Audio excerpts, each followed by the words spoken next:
गांव का नाम है चंद्रपुर, जहां पर आज काली मां का पूजा चल रहा होता है, जिस वजह से गांव के सभी लोग पूजा में मग्न थे। इसी समय गांव के मुखिया का पत्नी का एक बेटा पैदा होता है। बेटे के बारे में सुनकर मुखिया का दिल खुशी से भर जाता है, लेकिन तभी मुखिया की पत्नी के पेट में फिर से दर्द होने लगता है, मानो एक और संतान जन्म लेने वाला है, जिसे सुनकर मुखिया का दिल पूरी तरह घबरा जाता है। कुछ ही देर बाद फिर से एक बच्चे की रोने की आवाज सुनाई देती है और इस बार मुखिया की पत्नी का एक बेटी होती है। बेटी के बारे में सुनने के बाद गांव में पूरी तरह सन्नाटा फैल जाता है और गांव के सब लोग स्तब्ध हो जाते हैं। मुखिया भी दुखी हो जाता है। मुखिया अपने बेटे का नाम शुभंकर रखता है और अपनी बेटी को काली मां की पुजारी को सौंप देता है। अपनी बेटी को ले जाते देखकर मुखिया की पत्नी रोते हुए गिड़गिड़ाकर अपनी बेटी को मांगती है, लेकिन वह पुजारी उस बच्ची को लेकर जंगल के बीचों बीच एक डरावनी बरगद की पेड़ के पास जाती है और उस बच्ची को उस पेड़ के नीचे रखा हुआ पत्थर के ऊपर रखकर उसकी वहीं पर बलि दे देती है, क्योंकि इस पेड़ में एक भयानक राक्षस रहता है। अगर इस गाँव में पैदा होने वाली लड़की को बलि न दिया जाए तो यह राक्षस पूरी गाँव को तबाह कर देगा। चंद्रपुर गांव के मुखिया सो इच्छा में अपनी शिशु कन्या की बलि शैतान को दे देता है। इसके बाद हमें कुछ साल बाद की कहानी देखते हैं,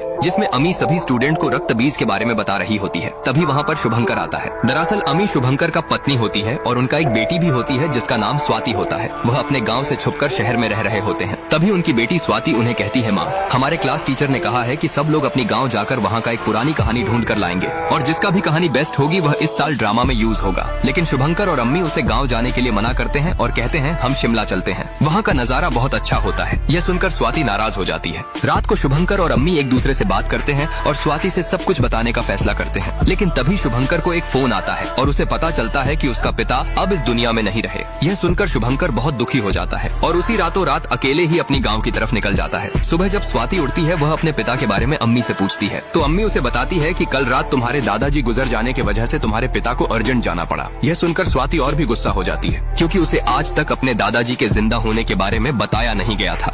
शुभंकर अपने पिता का देहांत की खबर सुनने के बाद रातों रात गांव की तरफ निकल जाता है और वहां पर उनका अंतिम संस्कार करके अपने चाचा के साथ बातचीत करता है और उन्हें कहता है कि जयदेव चाचा, अगर कोई अच्छी दलाल मिले तो बोलना, क्योंकि मैं इस बाड़ी को बेचना चाहता हूं। तो उसके चाचा उसे बोलते हैं, तुम क्यों इसे बेचना चाहते हो? यह सिर्फ तुम्हारी बाड़ी नहीं है, यह तुम्हारी विरासत है। तो शुभंकर उन्हें कहता है, विरासत में तो सिर्फ श्राप मिला है और ऐसी विरासत संभालने का मेरा मन नहीं है, वह भी इस राक्षसों के गाँव में। तो उसके चाचा जयदेव उसे समझाकर कहते हैं, वह तो पुरानी बात है, आजकल उसे कोई नहीं मानता। कितने खुश होंगे अगर तुम्हारी परिवार, तुम्हारी पत्नी और तुम्हारी बेटी इस विरासत के बारे में जानेंगे। अपनी बेटी के बारे में सुनने के बाद शुभंकर बहुत हैरान होता है, क्योंकि उसकी बेटी हुई थी, वह उसके बारे में किसी को भी नहीं बताया था, यहाँ तक कि उसके पिता को भी नहीं बताया था। वह उनकी यह बात पर इतना ज्यादा ध्यान नहीं देता है। उसके बाद वह अपनी पत्नी अम्मी से फोन करके बताता है कि वह बहुत जल्दी ही उनके पास निकल रहा है। यह कहने के बाद वह तुरंत ही अपनी पत्नी और बेटी के पास जाने के लिए अपने पिता की अस्थियां लेकर निकल पड़ता है, लेकिन तभी वह एक पेड़ के जड़ से टकराकर नीचे गिर जाता है। इधर जब अम्मी अपनी बेटी को देखने जाती है तो देखती है कि उसकी बेटी अपने मोबाइल में उस भयानक पेड़ की तस्वीर बनाई होती है। यह देखकर वह बहुत डर जाती है और वह उस तस्वीर को तुरंत शुभंकर के व्हाट्सएप में भेज देती है। जब शुभंकर उस तस्वीर को देखता है तो वह भी घबरा जाता है।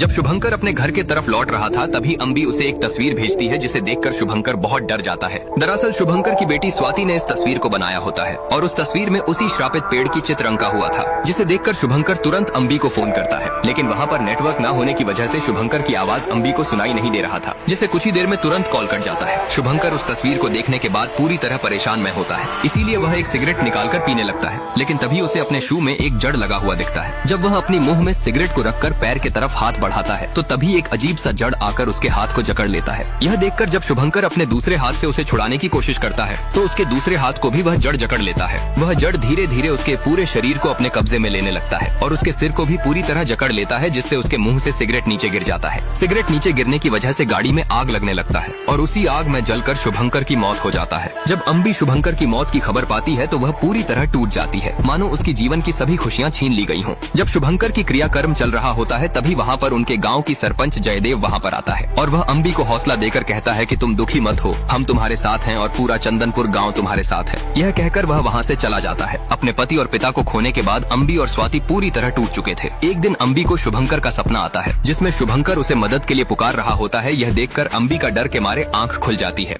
अपने पति के मौत के बाद अम्बी पूरी तरह टूट गई थी और उसे कभी कभी अपने पति का सपना भी आता था, जिसमें उसका पति उसे मदद के लिए पुकारता रहता था, जिस वजह से वह काफी परेशान में रहती थी। एक दिन अम्बी को चंदनपुर गांव के सरपंच जयदेव का फोन आता है और वह उन्हें कहता है कि मैंने एक अच्छा दलाल देखा है। शुभंकर का आखिरी इच्छा था कि वह अपने बाड़ी को बेच दे और वह मुझे एक अच्छा दलाल देखने के लिए कहा था, इसलिए मैं तुम्हें फोन करके बता रही हूँ। अगर तुम चाहो तो गाँव आकर अपनी बाड़ी को बेचकर दोबारा जा सकते हो। यह कहने के बाद वह फोन रख देता है। अम्बी भी अपनी पति का आखिरी इच्छा पूरा करने के लिए चंदनपुर जाने को राजी हो जाता है, पर जब उसकी बेटी चंदनपुर जाने की बात सुनती है तो वह भी उसके साथ जाने के जीत पकड़ लेती है, जिस वजह से अम्बी स्वाति को भी अपने साथ चंदनपुर लेकर निकल जाती है। जब वह दोनों अपनी महल में पहुंचते हैं तो अम्बी को वहां पर शुभंकर दिखाई देता है, जिस कारण उसका ध्यान भटकने की वजह से उसका गाड़ी एक छोटी लड़की से टकराने से बाल बाल बच जाता है। जिसके बाद वह अपनी महल के अंदर जाते हैं तो उन्हें दीवारों में कहीं अजीबोगरीब तस्वीर टंगा हुआ दिखता है। जब वो रात को खाना खा रहे होते हैं तभी स्वाति के पास अचानक एक बूढ़ा आदमी आता है, जिसे देखकर स्वाति बहुत डर जाती है। वह बूढ़ा आदमी कहता है सर्वनाश होने वाला है, जिसमें सभी मर जाएंगे, उससे कोई भी नहीं बच पाएगा।